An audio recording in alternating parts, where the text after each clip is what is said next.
I think barbers that are self-employed are more driven, if I'm honest. Just work as hard as you can and you'll be rewarded for it yourself. I say be wary of the hours, set some boundary standards from the start because it gets easier. And then one of the things, again, that's going to come out from the Labour government, what they're going to do for a worker that's low paid on low sort of hours, they're going to look at a 12-week reference period, average out what hours you've done over those 12 weeks, and then you'd have to provide guaranteed hours for the next block of 12 weeks, which is frightening, isn't it, really? What would be a red flag for someone recently going self-employed? Hi, welcome to the Noble Barber podcast. I'm Anthony Laban, and we'll be talking to various people in the industry who've made it and their journey and how they got here. Talking honest, cutting through the crap, and making sure your story and their story is heard to help your business and hopefully mine. If you haven't already, please hit the subscribe button, and I hope you enjoy this episode. We are here at Barber Connect on the Modern Barber stage, the business stage, and we are talking about freelance, about self-employed, about employed versus self-employed. Definitely one of the kind of queries that comes up with us on the podcast consistently. We see our industry has over 80% self-employed workforce, but I still have lots of conversations about people, about their tax situation, about the legality of it.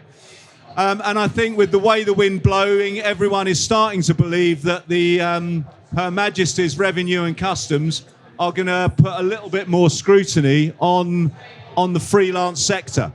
So I'm here today joined by Samuel Bartoletti, who is a freelancer, Carl Foster, founder of Mr. Barber, 15 stores, all self-employed workforce, and Andy Boyd from Irwin Mitchell legal firm, an employment lawyer.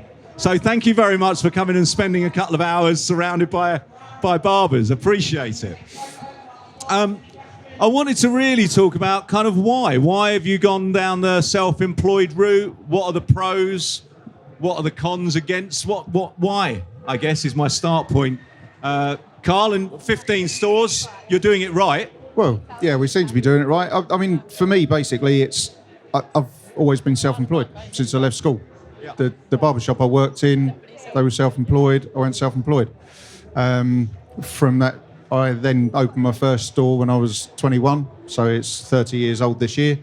And then we're just a platform now for barbers to apply their trade. So, rather than people work out their garage or, which we've found as well in COVID, let's be honest, everybody works out their blooming garage or their back bedroom or whatever. We just give a platform for barbers to be able to apply their trade. They're self-employed. It's one of those things, self-employed, do what I want. Yeah, you can. But we work with barbers. Again, it's one of those, I think barbers that are self-employed are more driven, if I'm honest. I know, and I was even having a conversation this morning with somebody who's nodding at the back there. I think if she was employed, she wouldn't be as driven as she is, and she's out there all over the place, and working really hard as a self-employed barber because she knows the harder she works, the more money she'll earn. Sure. So I mean that for me is the basics of it, and I suppose the massive plus is just work as hard as you can, and you'll be rewarded for it yourself. That's the key, really. Excellent. And Sam, why the freelance route for yourself? I think I don't regret any time being employed because I think it created and shaped who I wanted to be as a singular or as a brand moving forward. And I think being self-employed has allowed me to have that flexibility, let's say, of creating and setting my vision, doing my hours, my prices, my services the way I always envisioned them to be. So I think self-employed is kind of giving me that opportunity, and of course, making more money, managing more money as well. Excellent, thank you. And Andy, why have we invited you here? What's your take on our industry? Well, hopefully to provide some clarity on what is quite a complex area. So in terms of everyone wants to know, am I employed or self-employed? Well, there's actually two tests. There's a tax test and there's an employment status test. And that's where it's really difficult. So hopefully that'll come out in the conversation. But it's much more simple, I think, to decide from a tax position whether you're employed or self-employed. But then you move to employment and you're freelance and genuinely self-employed. You might be in that sort of freelance worker, or you might be a genuine employee. So actually, there'll be a lot of indicators, which obviously you guys will be trying to make sure that you're ticking all those boxes to ensure that your staff or you're working as a genuine self-employed person. As you've raised, the VAT man is probably the biggest concern for everyone in that situation. Sure. So what I didn't mention in the beginning, Charlotte here is having a little rest. Oh, thank you very much, Charlotte, is our questionnaire. So if you want to ask a question, and I'm really hoping there's some questions out there, wave your hand at Charlotte and she will come and give you a mic. So we look forward for some questions, or you're just going to end up with just mine. So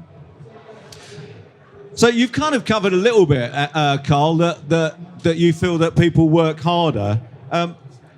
How do you control it? I mean, is there any control over a working day at Mr. Barber? No, they can come in, they can do the hours they want to do. I mean, basically, it's one of those things, and they're self-employed, but they're still a team, because at the end of the day, you spend as much time at work as you do at home. So why would you want to work? There's this thing where people say, self-employed, do what I want. But if you're an idiot, we don't want you in our shop, because you're only going to upset everyone else, and everyone else is going to leave, and we don't have any chair rent coming in. We haven't got business. Yeah. So we try to create a space that people are happy with. They can have time off. Days off. And how do you cover kind of like the marketing and advertising website of the opening hours of the store, or is that all just done by their own booking systems? Yeah, it's all done by their own booking systems. They run their own column. So they use our booking system, but they run their own column. Whoever got the first earliest haircut in is the one that opens up, and the last one finishing. They run their own column. Yeah. So if they want to have the morning off, they have the morning off and block it out. Cool. It's that simple. If they want to have a 3-hour lunch, go and have a 3-hour lunch. Generally, you find it's the more driven ones that are attracted to Mr. Barber. That do more and more rather than less and less. Yeah. Well, it just you can see the busy ones. They're the ones that take more money every week are the ones who are not closing their column, and working, and the amount of them that want to do after hours as well. Fine. It's not a problem. And Sam, do you find that actually it gives you that freedom to balance your time, or do you find actually you work harder than you ever did just to make some money? Yeah, and I think that's the tricky one, because especially when you start, you're like, I need to work the extra hour, make the extra effort to, of course, build our client base, but also to make more money. So I think it's fitting everyone in, everyone last minute, open 7 days a week. I think you do that at the start, but then eventually, I'm 2 years in, it kind of hits you, you want to kind of create that balance. So I think that's the tricky part, setting hours, and because of course you got everyone used to the fact that you're always available any time of the day, any time of the week. So it kind of gets tricky to then create that balance, stick to your hours, especially as you get successful. Sure. So let's open this up. Is anyone here freelance? Can't join in. Give us a hand. Who's freelance? There we go. Thank you. Hello, everyone. Hiya. So, I just opened my barber shop now 1 week ago. Congratulations. Thank you. Thank you. And I'm looking for the barbers now. I don't know what should I do to rent chairs, to be self-employed, or to do, I don't know, commissions, or should I just pay them like employed? What should I do? What is the difference between chair rental, percentage, commission, and self-employed? Is there a distinction between these sectors? It's probably for the man at the other end of the sofa, really. But I suppose we were set chair rent always for 20 odd years until COVID hit, and because of lockdown, open up, it was just so confusing to start with about, well, you work those days, so you owe that much chair rent or whatever. So we converted it over to percentage, and it's just been, the barbers are happier with it. They know where they are. If they're not in, they don't pay. It's just very simple. Whereas if you've got a contract with them that they're renting a chair 5 days a week, they've got to pay that 5 days a week. Yeah. Whereas on percentage, I don't actually know sometimes whether somebody's on holiday or whatever. It's not till I see their Instagram and I'm like, oh, okay, you're on holiday. So I don't know. I don't check. I'm not on it all the time. As long as, those guys in the shop kind of work as a team, I just think the percentage way is, the more everyone does, the more everyone earns. Cool. It's a very, very simple Was there model. a big change in the contract aspect of chair rental to commissions and percentages? Well, yeah, there's a change of the wording, basically, isn't it? But it's And Sam, very similar. how does your freelance work? So I moved from London to Stratford-upon-Avon, initially with a brand, but realized it was the moment for me to go freelance. So I basically rent a space with 4 chairs in there. So I'm thinking, and going back to the question, I'm thinking of next steps, stages for me. And I think for me it's important creating a team environment, of course, being in many shops. So yeah, that's where I'm at. Okay. So Anthony and I had a discussion about this before the event, and obviously one of the things you were saying was about control. If you want people in sort of 9 till 5, if you get them as an employee, as you just said, Carl, you don't know when they're taking holiday, but obviously then you have to pay them holiday. So I think for someone setting up, it depends what you want. So you want the greater control, you want the great personal service, you want to give them work, they have to do work. Those are all what we refer to as indicators of employment status. So if you want greater control, you want to maybe put restrictions on them setting up in business against you, you've got all those things. Whereas I guess, Carl, you've always probably taken the risk that those people can go and set up 2 doors down the street. You've known that.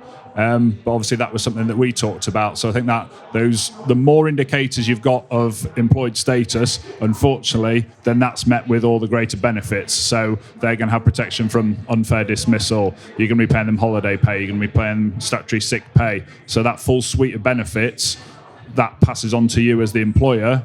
But with that, you get much greater control. One of the things that's really pivotal, I think, for owners at the moment is employers' NI has gone up, hasn't it? So immediately then you're having to pass that on to the customers. Yeah. So for someone setting out, you might want to be thinking, what is it I want from it? If it's control over the employees, then you want an employed model. If you think I want lower risk financially, then you're probably going to look at self-employed. Cool. And I think there's also about looking at your numbers of how much your chair rental, how much of a percentage is going to work for you to cover your overhead, because it's still, it comes down to it as a business owner, you've still got to pay the bills, and you need to know if your rent's too high. Some business models just won't sustain a chair rental because the chair rental will be too expensive for that area. So there is a game to play. I mean, we spoke. My team are all employed, and a lot of that is down to the control that my company has the clients. The clients come to my company. We use our database. We communicate with our database. When the staff leave, they have a non-compete. There's contracts that say they can't open up down the road. They can't take staff with them. They can't contact any of my clients. They can't have any of my name on their Instagram. So there's an absolute severing when we employ. From your point of view, your business doesn't have any clients. Your clients are your barbers, and that's I guess the distinction. And so what I want to throw probably out into the room is the Employment Rights Bill is obviously the biggest thing that's been on the horizon for us as employment solicitors, and the day one right's going to come in for unfair dismissal. So I don't want to go into too much of a deep dive, but at the moment, if you have an employee for up to 2 years, you can dismiss them and just pay them their notice pay within that first 2 years. With the Labour government, what they want to bring is that's going to become a day one right. So you're going to take someone on, they might just be the wrong fit. Okay, what they have said is they're going to have a 9-month probationary period with a dismissal light process. We don't know what that looks like yet, but obviously that's something you need to consider. If you're going to take someone on that immediately might bring an unfair dismissal claim, then you're looking at defending employment tribunal claims. And the thing that you're not going to want to hear from me is that even if you're winning the employment tribunal, you won't recover your costs. So it's always a very costly exercise to go through, which then goes back to recruitment. So you need to be checking your references. You need to be making sure that recruitment process is right. Just advertising and hoping someone's going to fill that space, if you're going to go on that employed model, it is going to be even harder, I think, when it comes. Whereas if you're on the self-employed model, they're not the right fit. You cut them the next day, aren't you? So you do have that flexibility. But yeah, the Employment Rights Bill, what's coming with that day one unfair dismissal right, is a massive thing that employers need to be considering. Cool. Thank you. Charlotte, have we got another question? We're back to mine, are we? So while you've got the mic, actually, what would you say are the kind of must-haves that, as a company, you would must have to put in your contracts as a freelancer? And like for Sam, how you make sure you're protected inside that contract? So I suppose the arse covering thing we always say is what's written in a contract, it's actually what's reflected by what happens between the parties. So you can write whatever you want in that contract, but actually, unless you're walking the walk, it's not going to matter. But you'd be wanting to tick off as many indicators that you can that someone is genuinely self-employed. So if you give them work and they can just say, no, I don't want to do it. So that's what we call mutuality of obligation. Typical lawyer speak, overcomplicated for what it is, but basically, I give you work, can you do the work or can you refuse it? If you can genuinely refuse that work, then you're ticking that box. Personal service, so if you're an employee, you want that employee to do that work. If you're a contractor, you could subcontract that work. I don't know really how that works in barbering, but you might say, well, I can't do it, but so-and-so can do that for you under the contracted model. Use of equipment, so they would have to use their own equipment. You've already touched a lot of these about your own pricing, and then that sort of flexibility about, you know, taking holiday when you want things. So as many of those indicators as we can tick in the contractual documentation, that's how we would try and cover off that someone is genuinely self-employed. Brilliant. Thank you very much. Bringing it back to you guys, I think the other thing that I hear a lot is how should a freelancer set their rates, or how do you decide on what's fair? I mean, I speak to a lot of barbershop owners who's like, look, they were doing a 50-50 split, or they were paying me £100 a day, or whatever it was, and somewhere up the road chipped it a little bit more, and they're like, I just couldn't afford to compete. How do you stay confident that that's our rate, that's how we work, and that's what will keep people busy? How much, what are we talking about? Yeah. Well, I speak for me personally. I always prefer having a fixed monthly rate instead. So I've agreed, since I went self-employed, I've agreed a rental for the space. And I know for me, that's kind of always worked perfectly. So regardless if I'm there or there 1 day or 7 days a week, that's the amount I pay overall for the monthly. And then that kind of has always worked for me. And you can walk away at any point from that. Your space is a month-to-month agreement. So it isn't. I've got I always do 12 months contract with a 3 months notice, which works perfectly for me. Yeah. Cool. And Carl, I mean, obviously you've just switched from a chair rental to the commission base. But as a freelancer, what do you think's fair? What's the split? How do you make it work? Well, we probably, I know there's a lot of barbershops out there that do 50-50, but we don't. We do 60% to the barber. So, you know, we probably earn less per shop than most barbershops do, but we'd rather have happy barbers. You know, it's an old saying of mine, and the guys in the back row will be laughing at it. Happy barbers and happy customers equals a happy barbershop. Yeah. So if everybody in there is enjoying working there, enjoying what they're doing, they're earning good money, you know, it just, you know, I can't be in all the shops all the time. No, so course, I'd rather just have everybody just being happy and earning good money, and then It's just it's easier. So we did the spreadsheets, looked at it in COVID. Obviously the shops are all locked down, so we spent time, looking at what was pretty much going to be the same as chair rent over a year, and that's pretty much there. And from their point of view, are they taking the money and paying you 40%, or do you take the money and pay them 60%? No, it goes into like an escrow account, and then their money goes to them at the end of every week. Cool. Or before, if they I'm want. presuming out of 15 shops, you're VAT registered on your 40% of that. Well, it depends, because all shops, because they're all separately owned by different barbers as well, because they're franchised as well, so they are all separate entities. So because they're all separate entities, it depends. We've just got, funnily enough, I'm sitting in the back watching you on the last one, and I've got my bookkeeper on the message saying I'm registering this one for VAT because it's just gone over the threshold. So it just depends on individual shop. So if they go over the VAT threshold, you register for VAT. That's it. We have a question. Thank you, Charlotte. Hi. Just with yourself saying that you went from doing rent-a-chair, was it, to employment?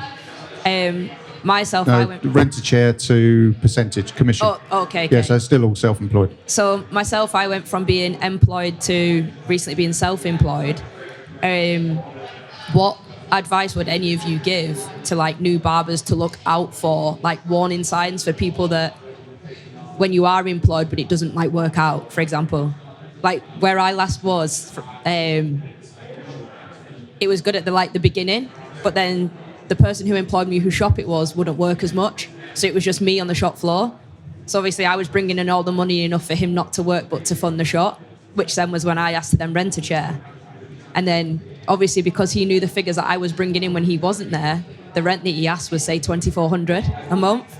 So is there anything that, from your business perspective and years in experience, you would say for younger barbers to look out for when things like that start to happen, or when people just get a bit too comfy, etc.? Oh, what's a red flag? That would be quite interesting across the sofa. What would be a red flag for for someone recently going self-employed? Well, it's funny. We were talking a minute ago about, barbers being able to just go out and set up on their own down the road. We've had that very recently happen. One of our barbers went and set up down the road and took two of the other barbers with him because they're all pals. Yeah. And they've gone round the corner and they're renting a chair round there, whereas we're on commission. And now all of a sudden this guy's gone, well, actually, the electric's a bit more expensive than I thought it was, so now you've got to pay a bit more. And it's stepping up all the time, and he constantly keeps stepping it up. I'm talking to one of the guys at the moment about coming back, because you can't just keep doing that. It doesn't matter what business you're in, you can't just keep moving the goalposts. If you've got a rent, it's agreed for a certain amount of time. If they're going to keep putting it up, you're going to walk. And if you're driven and you're self-employed, and everything matters to what you put in your pocket, you've got to look after yourself at the end of the day. So, that's the way it is. That he's going to lose you if if he's not keeping you happy. Sam, any red flags that you've encountered when you moved to self-employed? No, I think I was lucky enough because rather than going to the chair rental, I decided to kind of take over the whole space. So I knew I kind of had the space under control.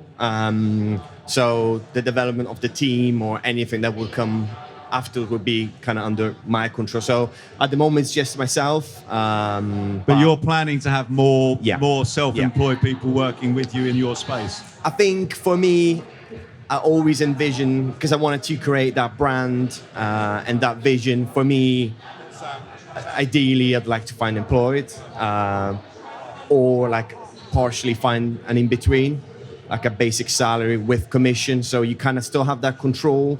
I like to offer a more luxury experience, luxury grooming. I was in Mayfair for 6 years, so I'm kind of trying to bring that experience where I am currently. So I'd your people working with you will be employed? Yeah. Okay. I think you'd need to be looking at the contract itself. I've probably hit the nail on the head on it for being the employment guy, but what's in that actual agreement? What have you signed up for? If you wanted to get out of it, what are the penalties for doing that. So if there are things that are actual penalty clauses, are they legally binding on you? What's the length of the notice provision? Obviously, I think it was 3 months for Sam here. So obviously, I think you want to be looking at those things ahead of time.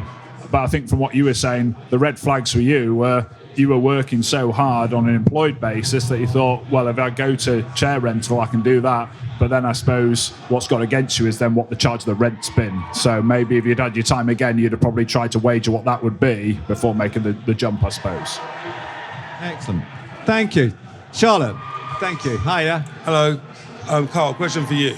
We said you've got like 15 sites and some are franchised and some are not. Do you have a software that kind of does all of the franchises, or can they use whatever they want in each franchise? Yeah, payments system, or payments, everything. Yeah, I mean, System. we obviously as a franchise we pay for the booking system. That's part of what they get for. But they can use their own. If they choose a different card terminal, it's not really a problem. So they can take their own payments, and how then do you track everything? We'd have to be able to see it, obviously, because then they're on a percentage for the franchise. So we just have to have vision of it. That's all. Fair play. The other one that I seem to get is about systems. As an employer, my whole company runs on having systems. This is what happens, and that's how the company works. And we can see where we need people and we can slot those in to cover those systems, and that work. When you have a group of self-employed, it's still a business, you still need systems, don't you? Oh my God. Well, you don't just have a building that people come and go. There must be no, because like I said earlier, I touched on earlier, you if you have some, as we were talking about a second ago, with this Labour changing the thing that, you now employ a guy and then it's really difficult to get hold of him. Yeah. Whereas self-employed, you take somebody on, and believe me, I've interviewed and met enough barbers in 30 plus years. So, they come in, they tell you everything you want to know. They're like, oh, absolute breath of fresh air. This guy or this girl is going to be amazing, absolutely brilliant. The first day they turn up, they're an idiot. They upset everyone else on the shop floor. At least when they're self-employed, you can just go, well, sorry, it's not going to work out.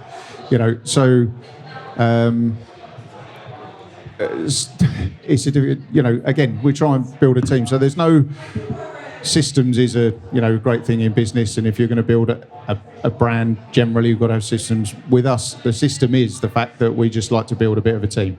Everybody just has to kind of work together. But there's no set. We still offer a bit of. Actually, this week our kind of education facility is being done up. So again, we will be able to offer education to our barbers, but because they're self-employed, they'll have to pay. They'll charge, and it's voluntary. But also, our barbers will be giving the education as well, so they'll be able to earn their own money on the side doing that. So, so within the brand, that's what I've always said. We're a platform for people to come in and be self-employed properly and do what they want to do, but. There's also, opportunities for people to be on stage and do hosting and stuff like that, isn't there, Orbs? We give opportunities as a brand to other people to follow. Cool. No, I've always been quite fascinated by that myself. So, as we started off with, there's a great rumour that HMRC are going to come look. They did the building industry 5 years ago or so and went through that viciously. And it looks like that seems like we're next. If you're showing yourself employed, but you feel like you're employed, what would be the markers that would kind of go, you know what, I'm actually being treated like an employer, like an employee? And what should you do with that if you find yourself in that situation? Should we get to... So the starting point is probably the CES tool. I think it's been recently updated actually for the sort of barber and hairdressing industry. So that's the check employment status tool. So it'll just ask you obviously a series of questions it will determine the tax status, but again, it's not going to determine the employment status. So it's going to be very persuasive, but it's still going to be what's actually happening in practice. So I think as I've gone through, it's all those indicators. So are you providing a personal service? Is there mutuality of obligation? Are you using your own equipment? Are you in control of your own pricing? So it's all those things, and level of control. Then just looking at that global matrix of all those factors put together. So if you are concerned, go and get advice. But I think obviously listening to sort of the two models, I think yours is very employed, yours is very self-employed. It's that bit in between, which is the where you're sort of labelled as a worker, and you will get some of the benefits. So you'll get the right to national minimum wage. You'd be able to bring discrimination claims, for example. You'd be entitled to holiday pay. So my experience is everyone's happy being self-employed until something goes wrong, and then they'll start saying, well, actually I was a worker.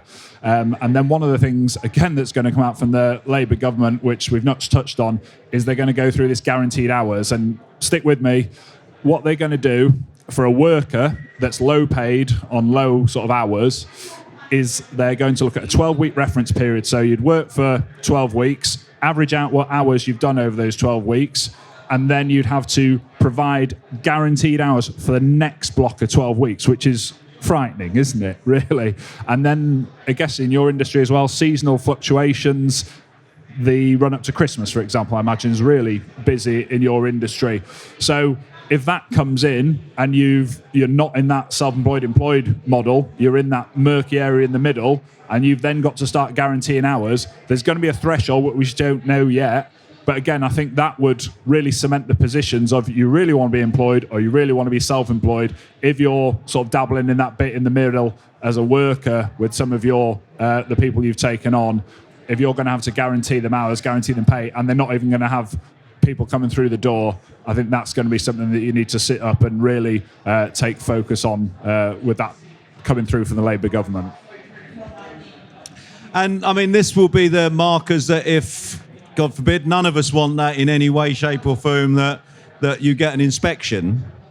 This is the checklist that the revenue would be looking at you. Yeah, so all the things I've just been through there's, I suppose it's that spectrum, isn't it? So all the indicators, you go through all them, the more indicators you get, the more benefits you're going to be having to give the employee. So all those ones that I just touched upon. So have a look at what's actually happening in practice. If you are trying to put notice periods on people, if you are trying to put restrictions on people, if you're saying you must work between these hours, if you're dictating pricing to them, if you're saying they must use certain brands, they must follow pricing, must use certain equipment, they must wear certain clothing. If you're on that end of the spectrum, then you need to be really considering how you're operating your business. If you're at the other end and people have got complete autonomy, and they're actually in control, they can take holiday, they can turn down work, then you're in a much more comfortable position. So I think it's working through all those indicators, do it on a sort of spectrum basis and see where it falls. There's not going to be black and white, unfortunately. It's having to look at everything in the whole. Excellent. So if I can run down the line, what would be the one piece of advice that you would give to someone going freelance? So if they're starting now, they're thinking about it for next month, or work really hard. Simple. And it's funny, even sitting here listening to just now that, you know, the guys who are on stage who are excellent at social media and all that kind of stuff. I'm a dinosaur when it comes to that. You know, I don't do social media, but I watch all of our guys that do social media. And it's great. They do their own stuff. They have their own accounts. You know, we can share it on our accounts or whatever. It's brilliant. But at the end of the day, I think it comes down to, for me personally, the busiest barbers that I see within our brand are the people who just work. And they don't have time to post. We were talking about it earlier, and I think the busiest barbers are the ones that post the least. Yeah. Because they're just working. And word of mouth in your town is worth more than the Insta, as far as I'm concerned. So it's just work hard, do your job properly, and crack on. Sam, I'd say just go for it. Work hard. I say be wary of the hours. Set some boundary standards from the start, because it gets easier as you move on in the years and it get busier. I say be wary with the money management and put systems from the start that will help you in the future, or when the tax bill comes in, or when you have to do your numbers. I do a percentage split as the money come in. I don't know if it helps anyone. I do like a 25% on side for tax, 10% for self or business development, and then I'd say the rest can be my salary, you know. Sure. So I think that could be a good way to do it from the start. My role is always to advise on risk, unfortunately. So I would be looking at what's in your current contract, what's the length of your notice period, do you have any post-termination restrictions? So as Anthony was saying, he's probably got that protection in his contracts, whereas Carl's not got that. So if you've got a non-compete says you can't work, I don't know, within, and it's usually a very small radius of the current salon, but these restrictions have, in this industry, actually been enforceable. So is it 3 months, 6 months? Can you swallow that for 3-6 months? You've got your customers and your clients. If you're not going to be able to take them with you for 3 to 6 months, where are you going to find the new work? If you've been on a very good salary, been very highly paid, again, can you deal with that fluctuation of, I don't know, you leave a part of the year and it's a quiet time, people go on holiday, I don't know, and that money's not coming in. Can you afford that? And then I think, as we touched on earlier, what does that new agreement look like? If you're doing the commission-based or rental agreement, have you done your due diligence on that? But really, I think before you leave, before you jump, you need to be looking at the contract you're leaving behind and the contract you're moving on to. Lovely. And I think as a last question, there's a lot of young people coming into the industry. I'm sure you've interviewed quite a lot of them that have done a 12-week training course. They need to improve their skills and are immediately going into a self-employed model. How do they improve their skill as a self-employed worker? How does that growth in their development after 9 to 12-week course grow? It's interesting to see them, the young ones come through, because when they've done 9, 12 weeks, most of them are not shop ready. No, that's the problem. They need that help. And I've seen all your podcasts on it. But it's, they can come in, they can do reduced price haircuts. The guys, they can watch everyone else in the shop, they can learn from them, do reduced price haircuts until everyone thinks that, okay, you can go on to the next stage or the next stage.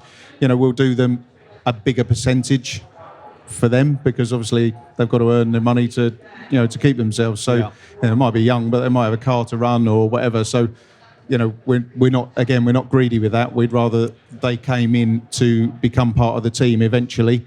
So we've got a way that we work through the percentages with them.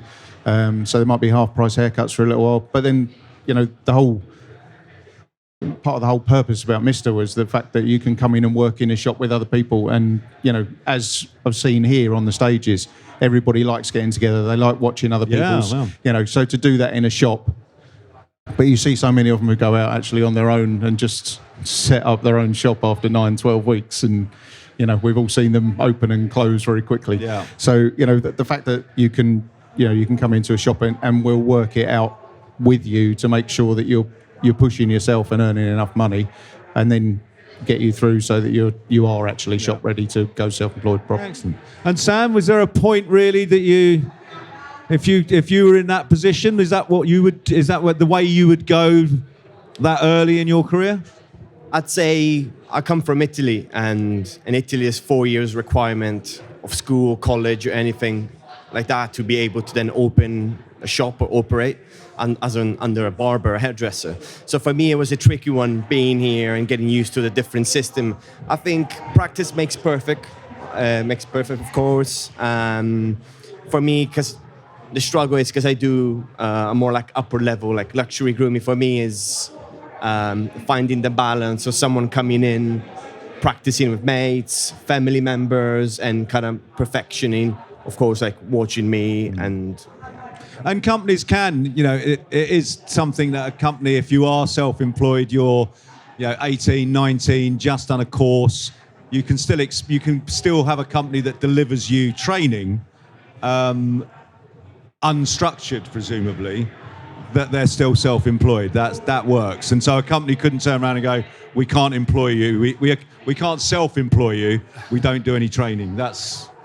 Yeah, I just don't see what the incentive is really. I don't know. What about your model? How do you deliberately give training to people in the employed model? Because obviously saying it might not be happening at Carl's barbershops, but what are you putting in process or in place for your younger people coming through? So we have an apprentice scheme. So they go through the apprenticeship, they get their qualifications, they're trained 90% by us and maybe 7.5% by the college, and they get their paperwork. And then we have a period of improver. So they'll spend a year with us improving their skills with 4 assessments during that year to see if their base salary, all my staff are base salaried, so they would get their base salary would improve quarter on quarter as long as they tick their skills. And if they don't improve their skills, they don't grow. But ours is very structured. There's a start point and an end point. You start here knowing nothing, you end up here with a job, and this would be the salary you'd earn at that job. Yeah, I think just sort of going back to that on the way we do it, you get these young kids come in and, I can cut hair, I can do it, but you can't. But you can learn if you want to. And these guys in the shop, more than happy to give you a bit of time because they're nice people. So, you can do that. And if you want to become part of the team, that's great. But the amount of them who then, one I just had to have a word with recently, I said to him, it's up to you. It doesn't matter to me. But if you're only going to do 2 days a week or two sets of 6 hours a week, you're not going to learn anything. You've got to put yourself out there to learn. So, but it's up to them. Yeah. That's the thing. The more they do, and then you get the ones who come in and they literally won't go home because they just want to learn, and they're the ones that fly. Yeah, I mean, we most of ours have been apprentices from scratch. We've got one guy who's about to join us, who's done some training. He's 29. He's looking as a second career. And so he will be employed, but part of his contract will be if he leaves us within 1 year, he owes us the value of that training. So we felt a year was fair enough. Hopefully after the year, not only would he be skilled, he'd be part of the company, he'd be being successful and wouldn't want to leave. And I think legally a year is fairly enforceable. And if he does leave, his salary going forward would be garnished to pay us back. Because as an employer, the chances are we're trained and then they can wander up the road and start doing that. And we're, our non-compete and those practices are expensive to enforce and difficult. And a very easy one to enforce is we've put this money into you and you've signed an agreement that you will you'll forfeit that free training if you decide to leave during it. That fair? I want to find out I'm wrong now. No, so the only way that we draft those contracts is on a sliding scale. So first 12 months or before you've done the training or during the training, usually they're on the hook for say 100%. And then the longer they stay, then it dilutes down because you're rewarding the loyalty. The only things to be wary of is these very low paid people. You just try and take all that money out of their final salary, you'll be breaching national minimum wage. Yeah. I think there are legal frameworks, and the important thing, I think certainly for a younger barber, is to make sure that you're not being exploited, I guess, which is the concern with so many people coming into our industry, and there are some gnarly, horrible people out there. Obviously not sitting on our sofa. The Noble Barber podcast is launching a new product in the next couple of months, so please sign up via our QR code. We need your support. If you enjoy our podcast, please like and subscribe. And if you don't, what you're doing listening to me. If you want us to continue, please subscribe and join our mailing list. It's the only way we're going to manage to stay independent and truthful, I guess. Thank you very much, Andy, for your time. I really appreciate you. I hope you survived this room full of barbers. Sam, good luck. I look forward to having conversations with you once you become an employer and the headaches that go with that. And Carl, thank you. We've spoken about this a few times. I'm really pleased we got to talk properly. Thank you very much for being the audience and being here. We've been the Noble Barber Podcast. Thank you very much. Welcome to the Noble Barber Podcast. We're always looking for interesting people and interesting stories. If you know someone or you are someone with a great story that you want to share, get in touch and come join me on the sofa. Thanks very much for listening. I hope you've enjoyed the episode and we'll see you next time.